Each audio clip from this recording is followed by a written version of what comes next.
نحمده ونصلي على رسوله الكريم أما بعد فأعوذ بالله من الشيطان الرجيم بسم الله الرحمن الرحيم اقرأ باسم ربك الذي خلق وقل هل يستوي الذين يعلمون والذين لا يعلمون۔ محترم بزرگ اور دوستو، قرآن میں اللہ تبارک و تعالیٰ نے ہمارے نبی صلی اللہ علیہ وسلم کو اس بات کا حکم دیا کہ اللہ سے یہ دعا مانگے کہ اے میرے رب، میرا علم بڑھا دیجئے، کیونکہ علم ایک ایسی چیز ہے جو بندے کو خدا کی پہچان کراتا ہے۔ علم ہی اللہ کا خوف بڑھاتا ہے۔ علم ایک روشنی ہے جس سے جہالت کے اندھیرے ختم ہو جاتے ہیں۔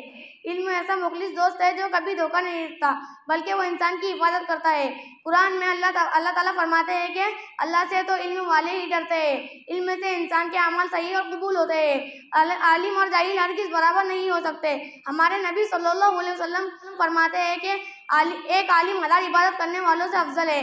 آپ صلی اللہ علیہ وسلم فرماتے ہیں کہ جس کو اس حالت میں موت آئے کہ وہ اسلام کو زندہ کرنے کی نیت سے علم حاصل کر رہا ہو تو جنت میں اس کے اور انبیاء کے درمیان صرف ایک درجے کا فرق ہوگا۔